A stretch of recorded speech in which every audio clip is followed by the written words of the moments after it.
जय गुरु जी संगत जी। वीडियो को लाइक कीजिए, चैनल को सब्सक्राइब कीजिए और बेल आइकन को प्रेस कर दीजिए ताकि आपको लेटेस्ट वीडियो की जानकारी अच्छे से मिल सके। जय गुरु जी संगत जी। गुरु जी का अनंतम अनंतम शुक्राना। संगत जी, आज का सत्संग बहुत बहुत महत्वपूर्ण है। इतना खास है कि आपको अपने जीवन के बहुत सारे सवालों के जवाब खुद ब खुद मिल जाएंगे। आप इस सत्संग को अंत तक सुनिएगा। आप देखिएगा कि कैसे एक भक्त को उसके ईश्वर प्राप्त हो जाते हैं। आज का सत्संग सुखी आंटी का है जो आयरलैंड से है। तो चलिए संगत जी, आज का सत्संग शुरू करते हैं। आदरणीय गुरु जी महाराज, आपके कमल चरणों में नतमस्तक होकर हार्दिक प्रेम और आभार से मैं अपने अनुभव बताने का साहस कर रही हूँ। कृपया मेरा मार्गदर्शन कीजिए। मैं जानती हूँ कि प्रतिदिन, प्रति सेकंड, प्रति श्वास जो मैं लेती हूँ आपकी दया के कारण है। फिर मैं आपके दिव्य उपकार के अनुभव कहाँ से बोलना शुरू करूँ नहीं पता। आपके प्रेम पर मैं हजारों ग्रंथ लिख सकती हूँ। नम्रता पूर्वक मैं अपने अनुभव उनके साथ बांट रही हूँ जिन्हें आपके द्वार पर पहुंचकर आपकी दिव्य आभा देखने का सौभाग्य प्राप्त हुआ है और आगे भी होता रहेगा। गुरु जी महाराज पूरी सृष्टि में है और पूरी सृष्टि उनमें समाई है। इस जगत में उनकी दिव्यता के अतिरिक्त और कुछ नहीं है। वह सर्व विद्यमान है। यह फैलती हुई सृष्टि एक फूलते बुलबुले के समान है जो फूटने को तत्पर है, किंतु जब तक गुरुजी हमारे जीवन में है वह नहीं फूटेगा। संगत जी, विवाह के कई वर्ष तक डेविड और मेरी संतान नहीं हुई थी। हम बहुत निराश थे और स्त्री रोग विशेषज्ञ से उपचार भी करवा चुके थे। फरवरी 1991 में मैं भारत से एक बच्चा गोद लेने का विचार कर रही थी। मैंने डबलिन में 48 सर्पेंटाइन मार्ग पर स्थित गुरुद्वारा साहिब श्री गुरु नानक दरबार में जाकर प्रभु से बात करने का निश्चय किया। गुरुद्वारे पहुंचकर मैं उनसे बात करने लगी। मैंने उनको कहा कि वह मेरे पिता हैं और मैं उनकी पुत्री। मेरी एक ही समस्या है। मैंने उनसे निवेदन किया कि मेरे लिए न सही मेरे पति के लिए एक संतान दे दें। उन्हें भी गोद लिया गया था और उन्हें किसी को अपनी संतान कहने में बहुत सुख मिलेगा। प्रार्थना स्वर्ग की ओर भेजकर आत्मविश्वास के साथ मैं वापस घर आ गई। 1 महीने के बाद मुझे अपने गर्भवती होने का आभास हुआ। मैंने अपनी डॉक्टर को फोन पर गर्भवती होने की सूचना दी। उन्होंने मुझे गर्भ परीक्षण करवाने की सलाह दी क्योंकि मेरे जैसे रोगियों में छाया गर्भ होने के आसार भी पाए जाते हैं। मैंने उत्तर दिया कि मुझे 100% विश्वास है और मैंने बाबा जी गुरु नानक को उनके आशीर्वाद के लिए धन्यवाद दिया। 9 महीने के बाद मैंने एक सुंदर सी बेटी को जन्म दिया। चारों ओर प्रसन्नता का वातावरण छा गया। समय व्यतीत होने के साथ साथ मुझे लगने लगा कि मेरी बच्ची के साथ कुछ अनहोनी हो रही है। मैं पैरामेडिकल ट्रेनिंग ले चुकी हूँ और मुझे एहसास हुआ कि वह आंखों से संपर्क स्थापित नहीं कर रही थी। वह सुन नहीं सकती थी, मुस्कुराती या हंसती नहीं थी, ध्वनि नहीं कर सकती थी और अन्य हरकतें जो उसकी आयु के बच्चे कर सकते हैं नहीं कर रही थी। मैं अपने आप को डांटती थी कि मैं क्यों काम पर इतनी व्यस्त हूँ और अपनी ही संतान में शिशुओं के बढ़ने के चिन्ह ढूंढ रही हूँ। मैंने अपने आप को कहा, तुम माँ हो, ये तुम्हारी संतान है। रोग ढूंढना बंद करो। घर पर तुम हॉस्पिटल या आईसीयू में कार्य नहीं कर रही हो। परंतु मेरी आत्मा इतनी व्याकुल थी कि मैं उसके टेस्ट के लिए चली गई। विशेषज्ञ ने आपातकालीन मार्ग अपनाते हुए उसे तुरंत देश के सर्वप्रसिद्ध न्यूरोलॉजिस्ट के पास भेजा और हमारी कठिनाइयां अब शुरू हो गई। CT scan, brain scan, ECG इत्यादि अनेक परीक्षण हुए। आखिरकार डॉक्टर ने निष्कर्ष सुनाया कि उसे सेरेब्रल पल्सी नाम का एक मस्तिष्क रोग है जिसमें बच्चे का विकास अच्छे से नहीं होता है। मेरी बच्ची का नाम शीना है और डॉक्टर ने कहा कि शीना कभी बैठ या चल नहीं पाएगी और समय के साथ उसके चेहरे की बनावट विकृत हो जाएगी। शारीरिक और मानसिक रूप से वह विकलांग रहेगी। मेरे पति डेविड बहुत चिंता में थे और मैं अंदर से टूट चुकी थी और आवेश में आकर मैं चिल्लाई, आप मेरे साथ ऐसा कैसे कर सकते थे? कैसे? प्रभु, आप मेरे पिता नहीं हैं। डेविड ने मेरे मुंह पर हाथ रखकर कहा कि ईश्वर के बारे में इस प्रकार से बात नहीं की जाती है। जितना आश्वस्त होकर वह कह सकते थे, उन्होंने कहा कि शीना स्वस्थ हो जाएगी। मैं शीना को उठाकर घर वापस आ गई। मैं उस बावली स्त्री की तरह व्यवहार करने लगी जिसे कोई मानसिक विकार हो गया हो। मेरे आंखों से आंसू की धारा बह जा रही थी। मैं भगवान पर क्रोधित हो रही थी और अंत में मैंने डेविड को पूजा कक्ष में जाकर गुरु ग्रंथ साहिब को बाहर फेंकने के लिए कहा। मैं चिल्ला रही थी, इस संसार में कोई ईश्वर नहीं है।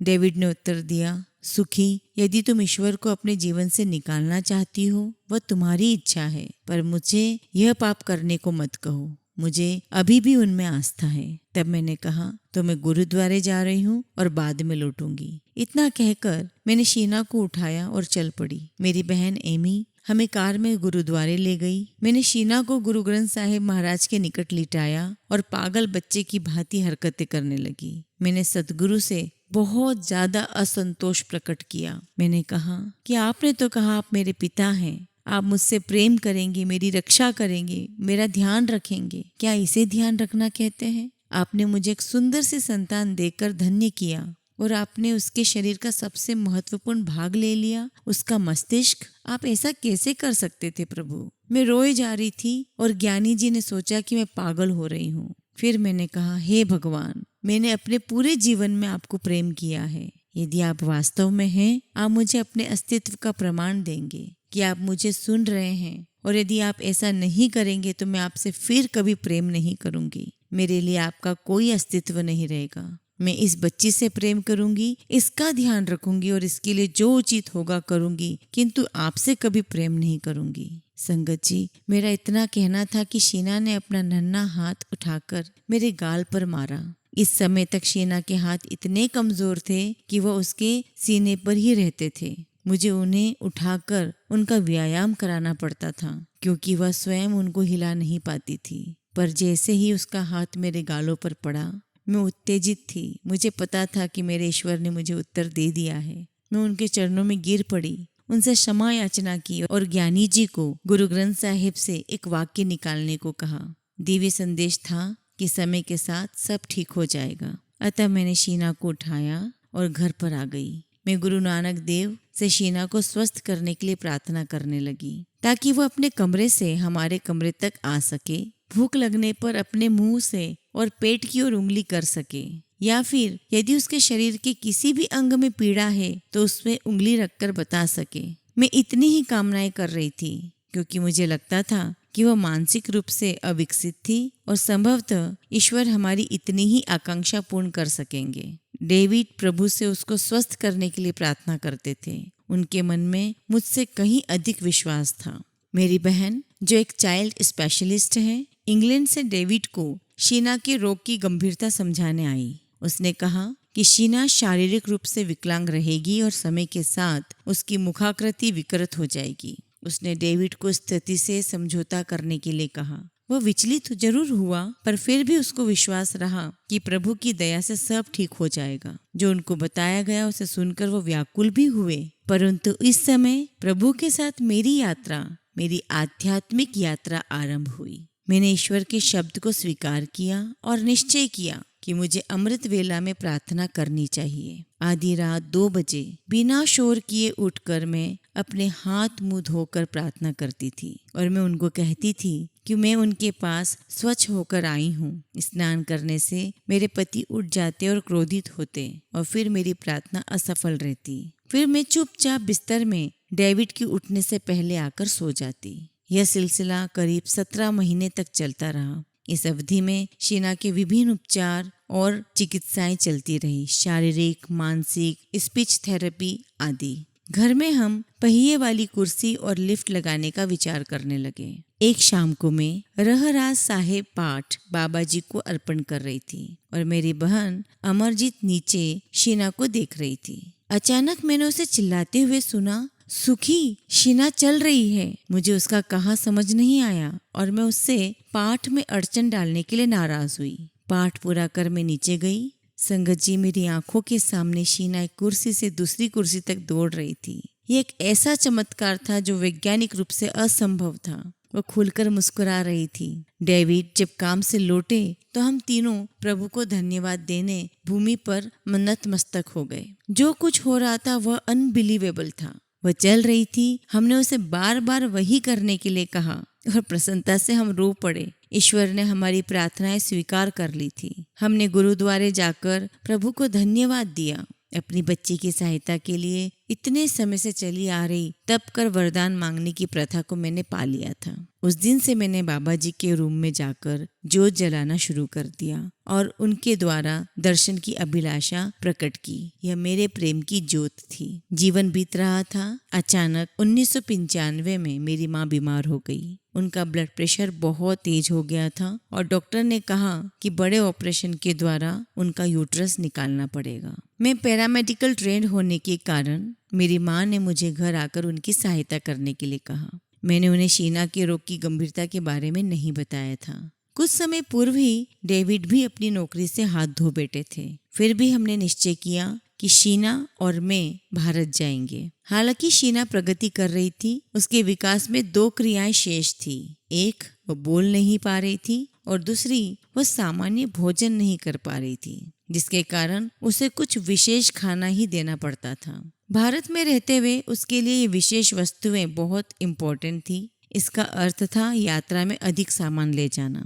हम एयरपोर्ट पर अपने लिमिट से अधिक सामान लेकर पहुंचे। एयरपोर्ट ऑफिसर अधिक वजन के लिए पैसे की मांग कर रहे थे, पर यह हमारे लिए संभव नहीं था और मैं चिंतित हो गई और अंदर ही अंदर रो रही थी। हे प्रभु, कुछ कीजिए। वहाँ पर मेरी माँ रोगग्रस्त है और यहाँ पर मेरी बेटी। मेरे पास देने के लिए पैसे नहीं है, मैं क्या करूं? उसी समय गुरुजी, जिन्हें मैं इस समय तक जानती नहीं थी, ने चंडीगढ़ में संगत को कहा कि एक बेटी ने उन्हें आयरलैंड में बुलाया है और उन्हें वहां जाना है। और उसी समय ऑफिसर ने मेरी ओर मुड़कर कहा कि मैं आगे जा सकती हूँ। उसने यह भी कहा कि अधिक सामान के लिए कोई अतिरिक्त पैसा देने की आवश्यकता नहीं है। मैंने ईश्वर को मेरी सहायता के लिए धन्यवाद दिया और इस बारे में और अधिक नहीं सोचा। मेरी छोटी बहन ने मुझे गुरुजी महाराज के दर्शन के लिए विनती की थी।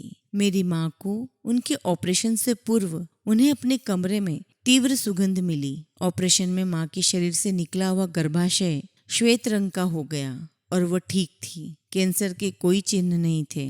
उस समय हमने इन घटनाओं के बारे में ज्यादा कुछ नहीं सोचा, किंतु जब अब हम एनालिसिस करते हैं तो लगता है कि उस समय हमने उन्हें नहीं पहचाना और उनको अपने हृदय में स्थान नहीं दिया। एक दिन माँ की सर्जरी के बाद मैं चंडीगढ़ के सेक्टर 35 में अपने भाई के घर बैठी हुई थी जब मैंने कुछ लोगों को गुरुजी के बारे में बात करते हुए सुना। उनमें मेरी भाभी के भाई भी थे जो गुरुजी के भक्त हैं। मुझे एहसास हुआ कि कोई मुझे बुला रहा है। मैंने पूछा कि क्या मैं गुरुजी से मिल सकती हूँ। मेरे परिवार वाले मुझे ये सुनकर शॉक्ड हो गए, क्योंकि मैं कभी किसी पंडित, पुजारी, संत और धार्मिक लोगों के पास नहीं जाती थी। मैं गुरु नानक के उपदेशों का अनुसरण करती थी और उन्होंने ऐसे लोगों के पास जाने का मना किया था। उन्होंने कहा, सुखी, हमने कभी तुमसे इस बारे में पूछा नहीं था क्योंकि तुम इनमें विश्वास ही नहीं करती हो। उस शाम जब मैं गुरुजी के पास गई और कार से उतर रही थी तो गुरुजी ने संगत को बताया, बेटी आ गई है। उनके मंदिर में प्रवेश करके मैंने उनके कमल चरणों को स्पर्श किया। उन्होंने मुझे दिव्य प्रसाद दिया और बैठने के लिए कहा। वह उठकर मेरे पास आकर बैठ गए और उन्होंने मेरे रोगों, मेरी सर्जरी, आयरलैंड में मेरे घर, मेरी सजावट, घर की प्रत्येक कमरे की वस्तुएं, खिलौने, भोजन करने के बर्तन आदि अनेक वस्तुओं के बारे में विस्तार से बताना शुरू कर दिया और मैं यह सब सुनकर सरप्राइज्ड हो रही थी। फिर गुरुजी ने कहा, अभी तो उन्हें बहुत कुछ दिखाना और सिद्ध करना शेष है। मेरे साथ बैठी एक महिला ने मुझे कहा, गुरुजी ने उन्हें बताया था कि मैंने ईश्वर के द्वार पर इतनी जोर से दस्तक दी कि मेरी बेटी स्वस्थ हो गई, इसलिए मुझे गुरुजी का आभारी होना चाहिए। सरप्राइज होने के साथ साथ मैं थोड़ी विस्मित भी थी। यह तो ईश्वर और मेरी आपस की बात थी। गुरुजी को इसके बारे में कैसे पता? मैंने उनकी ओर देखा। पहले मैंने प्रश्न किया कि क्या ये वास्तव में हो रहा है, और फुट फुट के रोने लगी। किसी भी व्यक्ति या दिव्य पुरुष के लिए मेरे और परमात्मा के साथ आपस में हुई बातों का पता नहीं लग सकता था। यानी मैं अमृत वेला में उठकर अपनी बेटी के स्वास्थ्य के लिए प्रार्थना करती थी। मैंने मन ही मन गुरुजी से प्रश्न किया, आप कौन हैं? क्या आप वही हैं जो मैं सोच रही हूँ? एक अत्यधिक आंखों में चमकने वाली आभा ने मुझे और पूरे कमरे को घेर लिया। मैं उनके चरणों में गिर पड़ी और बार बार कहने लगी, क्या वही है जो मेरे मन में है? और फिर मैंने कहा, हे सर्वविद्यमान प्रभु, मेरी बेटी को ठीक करने के लिए आपका बहुत बहुत धन्यवाद। गुरुजी की मुस्कुराहट कितनी सुंदर थी। उस मुस्कुराहट से ईश्वर से संबंध स्थापित हो गया था। उनकी आंखें आधी खुली हुई थी और आधी बंद थी। फिर मैंने क्षमा मांगी और पूरी संगत को देखने के लिए पीछे जाकर बैठ गई। मैंने अपने आसपास बैठे हुए लोगों से गुरुजी के बारे में अपने निजी अनुभव कहने के लिए विनती की। जो कुछ मैंने सुना यह बिल्कुल मेरे नाना जी और पवित्र पुस्तकों और गुरु ग्रंथ साहिब की सीख के अनुरूप था। मेरी राय में गुरुजी गुरु नानक समान हैं। जैसे ही मैंने ये सोचा, गुरुजी ने मुझे आगे बुलाया और कहा, सुखी, तुम्हें आने वाली बैसाखी सदा याद रहेगी। मेरे लिए बैसाखी का अर्थ केवल फसल काटने का समय था। गुरुजी के चारों ओर मुझे गुलाब और लेवेंडर पुष्पों की सुगंध आ रही थी। लोगों ने मुझे गुरुजी के पैर और हाथ सूंघने के लिए कहा। वह उसी सुगंध से भरे हुए हैं। उनके चरणों को छूते ही मेरे हाथ उस सुगंध से भर गए। मैं अचंभित रह गई। गुरुजी ने मेरी ओर मुड़कर कहा,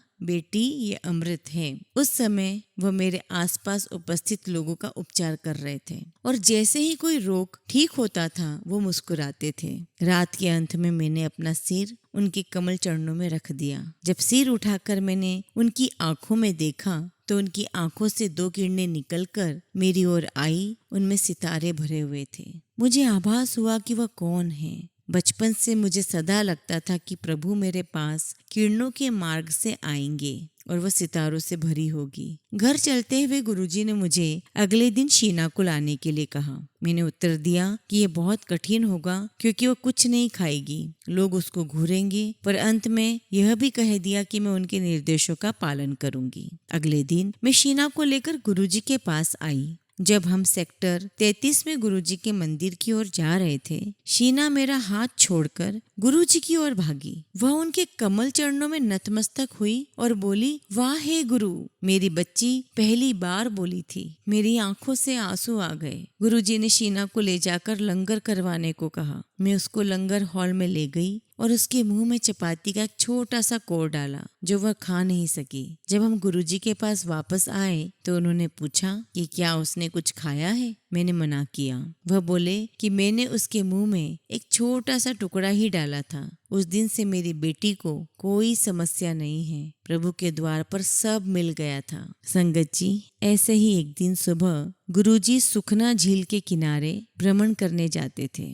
कार में से उनके पैर निकलते ही दूर दूर तक, जहाँ तक दृष्टि जाती थी, मोर जोर जोर से गाने लगते थे। गुरुजी झील के किनारे चलते थे किंतु उनके आगे बढ़ते हुए पैर जमीन को नहीं छूते थे। बैसाखी के दिन गुरुजी संगत के कुछ सदस्यों के साथ मुझे भी गुरु सवारी बनाकर ले गए। अचानक वातावरण परिवर्तित हो गया। गुरुजी ने मुझे कहा, सुखी, देख कौन आए हैं। सुखी, देख कौन आए हैं। कार के शीशे से मैंने गुरु नानक देव जी और शिव जी को देखा। मैंने फिर देखा और अपने आप को चुटकी मारी, यह देखने के लिए कि गुरुजी ने मेरे ऊपर कोई जादू तो नहीं किया था। मुझे पता है कि मैंने उस दिन गुरुजी के साथ क्या देखा है। मैं गुरु नानक को दर्शन देने के लिए धन्यवाद करती हूँ और उससे भी अधिक मेरी बच्ची को नया जीवन देने के लिए। मैंने ये स्वप्न में भी कभी नहीं सोचा था कि मेरी प्रेम ज्योत से इस जन्म में मुझे बाबा जी के दर्शन हो जाएंगे। प्रसन्नता और प्रेम से पागल होकर मैं सबको गुरुजी के बारे में बताना चाहती थी और अभी भी वही कर रही हूँ। मुझे आशा है कि यह पढ़ने वाले और सुनने वाले सोच रहे होंगे कि यह कौन है, गुरुजी कौन है। वह ईश्वर है और हमारी रक्षा करने आए हैं। उस दिन शाम को बैसाखी का समारोह था। कुछ संगत से गुरुजी ने मेरे बारे में पूछा। मैं घर पर थी। उनका अस्तित्व जानने के बाद मैं उनका सामना करने का साहस नहीं जुटा पा रही थी, इसलिए मुझे बुलाया गया और मेरे पहुंचने पर मुझ पर प्रेम की वर्षा की गई। मैं प्रिय प्रभु की आत्मा को देखना चाहती थी। बैसाखी के एक दिन उपरांत गुरुजी ने मुझे कुछ मांगने के लिए कहा। मैंने उत्तर दिया कि आपने मुझे सब कुछ दे दिया है, मैं ही आपको पहचान नहीं पा रही थी। उनके दोबारा कहने पर मैंने उनसे अपनी बहन अमरजीत को स्वस्थ करने के लिए कहा, जो गठिए से पीड़ित थी। एमी को अपनी पीड़ा के कारण काम करने में कष्ट होता था। दवाइयों के साथ वह अपनी कलाई पर स्वर्ण के इंजेक्शन भी लेती थी। गुरुजी ने उसका चित्र लाने के लिए कहा। उन्होंने भविष्यवाणी की कि वह मुझे फोन करेगी और मैं उसे सारी दवाइयाँ फेंकने के लिए कहूँगा और कहूँगा कि अब वह स्वस्थ है। समय के साथ पता लगा कि गुरुजी ने यहाँ भारत में बैठे हुए उसे आयरलैंड में ठीक कर दिया था। अगले वर्ष अपना आभार प्रकट करने वह गुरुजी के पास आई थी। एक और घटना हुई। एक दिन गुरुजी ने कहा कि डेविड मुझे फोन करेंगे और मैं उनको कहूँगा कि फ्रिज काम नहीं कर रहा है और उसमें भोजन सड़ रहा है। वास्तव में उनका फोन आया और मैंने गुरुजी की कही हुई बात बताई, किंतु उन्होंने कहा कि वह घर पर ही है और फ्रिज ठीक से काम कर रहा है। जब मैंने वापस जाकर देखा तो उसका फ्रीजर खराब हो गया था और उसमें भोजन सड़ चुका था। समय आया जब मुझे आयरलैंड लौटना था। मुझे अपने गुरु से अलग होना था। उन्होंने कहा कि वो मुझसे दूर से भी बात करेंगे। मैं उदास थी क्योंकि मुझे इसका अर्थ समझ नहीं आया था। बाद में मुझे आभास हुआ कि वो वास्तव में टेलीपैथी से बात करते हैं। मैं उनसे बोलकर बात नहीं कर सकती थी। यदि कोई प्रश्न पूछती तो वो उसका उत्तर देते थे। जिस दिन मुझे चंडीगढ़ से चलना था, हम रात को 2 बजे झील के किनारे घूमने गए। कोई मोर नहीं गा रहा था और हम उस शांति में झील के किनारे चल रहे थे। चलते हुए झील के किनारे सड़क का अंत आ गया तो मैंने गुरुजी से अपने हृदय में प्रश्न किया, मेरे उत्तर का क्या हुआ? अचानक एक मयूर, एक मोर गाते हुए सुनाई दिया। गुरुजी ने मुझे देखकर मुस्कुराए। मैं फिर भी नहीं समझी और डबलिन के लिए चल पड़ी, गुरुजी की अत्यंत याद और कमी के साथ। अगले दिन सुबह मैं प्रार्थना करने लगी तो उत्तर मेरे सामने था। खिड़की पर बैठा एक मोर गा रहा था। मैं रो पड़ी और अब जब भी गुरुजी आसपास होते हैं तो अक्सर मोर के गाने की ध्वनि आती है। अन्य अवसरों पर उसके पंख मिल जाते हैं। संगत जी, मेरे आयरलैंड लौटने पर एक और अद्भुत अनुभव हुआ। यह मेरे पति से संबंधित है, जो प्रारंभ में गुरुजी पर विश्वास नहीं करते थे, किंतु अंत में उनसे मिलने भारत आए थे। आगे का सत्संग अब उन्हीं के शब्दों में। 1995 हेमंत ऋतु, मैंने कंपनी के इंफॉर्मेशन टेक्नोलॉजी विभाग में एक नया उपकरण बेचने के लिए काम करना शुरू किया था। क्योंकि तकनीक नई और महंगी थी, मुझे पता था कि इसको बिकने में समय लग सकता है, किंतु सफलता की आशा अवश्य थी। एक दिन मैंने डबलिन के एक संस्थान में जाकर उसका प्रदर्शन किया। ग्राहक खरीदने को तो तैयार था, परंतु उसे कितनी क्वांटिटी में चाहिए वो नहीं बता रहा था। उसके बाद जब मैं एक पुल के ऊपर से गुजर रहा था तो मैंने गुरुजी को पैदल यात्रियों के पथ पर नीली डेनिम की जीन्स और नीले रंग के टी शर्ट में देखकर बड़ा सरप्राइज हुआ। मैं इतना चकित हुआ कि मैंने कार को मोड़कर उनको फिर से देखने का प्रयास किया, जिससे मैं उनको आदर दे सकूं, परंतु वह अंतर्ध्यान हो चुके थे। मैंने घर जाकर सुखी को घटना के बारे में बताया कि गुरुजी डबलिन आए थे। इस घटना से मुझे विश्वास हो गया कि मैं वह उपकरण बेच पाऊंगा।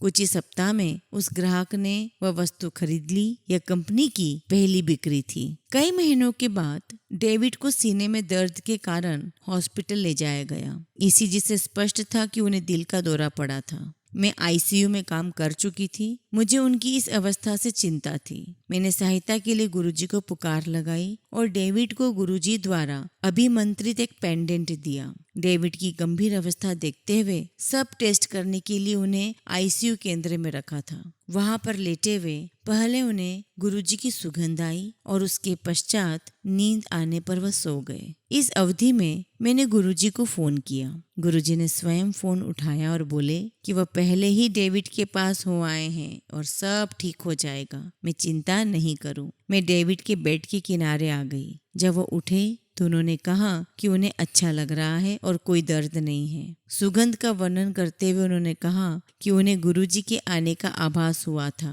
अब सब परीक्षण सही आए। उनमें हृदय रोग के कोई चिन्ह नहीं थे। ईसीजी भी सामान्य था और उन्हें घर भेज दिया गया। डॉक्टर ने कहा कि उनका हार्ट उनसे बहुत कम आयु के व्यक्ति सा था। मैं भाव विभोर हो गई। अभी भी मैं प्रभु के बारे में जान रही थी। हम मनुष्य इतने अस्थिर और निर्बल हैं कि हम शीघ्र ही हार मान लेते हैं। ईश्वर के मुख से निकला हुआ प्रत्येक शब्द स्वर्ण समान है और उसे गंभीरता से लेना चाहिए। एक बार गुरुजी की संगत में प्रत्येक भक्त को एक चांदी का सिक्का मिला, जिसकी एक ओर बाबा नानक का चित्र था और दूसरी ओर गुरुजी के चरण। जब ये भारत में हुआ, मुझे भी वह सिक्का आयरलैंड में मिला।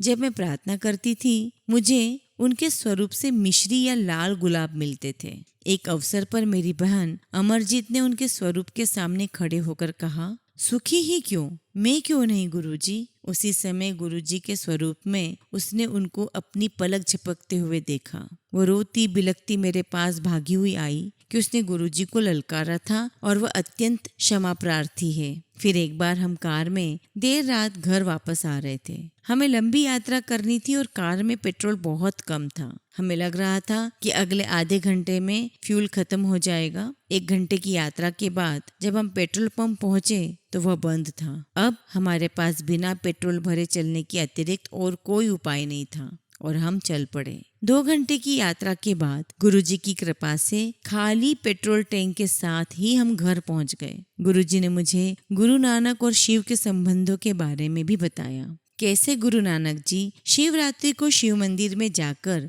एक शिला पर बैठकर शिव जी को सुना करते थे। प्रभु प्रेम की खोज में मेरा जीवन परिवर्तित हो गया है। उन्होंने सबसे कठिन अवसरों पर मेरी सहायता की है। उन्होंने मुझे दिव्य जीवन, शक्ति, सुरक्षा, प्रेरणा, जीने की इच्छा और उनके दिव्य रूप को खोजने की लालसा दी है। मैं अच्छा बनने का प्रयास करती हूँ जिससे मैं उनके चरणों में रह सकूं। मैं हृदय और आत्मा से उनसे प्रार्थना करती हूँ कि वह मुझे अपने कमल चरणों में आश्रय देते रहें और उनकी लंबी आयु की भी विनती करती हूँ कि वह सबकी आत्माओं को शुद्ध करते रहे। गुरुजी हमारे रक्षक हैं। हमारे कर्मों में वह हमारी सहायता करते हैं। मेरे जीवन का प्रत्येक क्षण उनके अनुभव से लिप्त रहता है। मैं उनके बारे में आगे भी और अपने अनुभव बांटती रहूंगी। मैं आपसे विनती करती हूँ कि आप सब अपने जीवन में गुरुजी का महत्व जानें। हम सब उनकी छत्र छाया में उनकी कृपा से ही हैं। अपने अनुभव बताने में किसी भी त्रुटि के लिए मैं उनसे क्षमा मांगती हूँ। उनकी दया की अभिलाषा करते हुए मैं उनके संदेश सब में प्रसारित करती रहूंगी। हे प्रभु, हे गुरुजी, मुझे अपनी संगत में और अपने कमल चरणों में स्थान दें। आपका अनंतम अनंतम शुक्राना। जय गुरुजी, शुक्राना गुरुजी।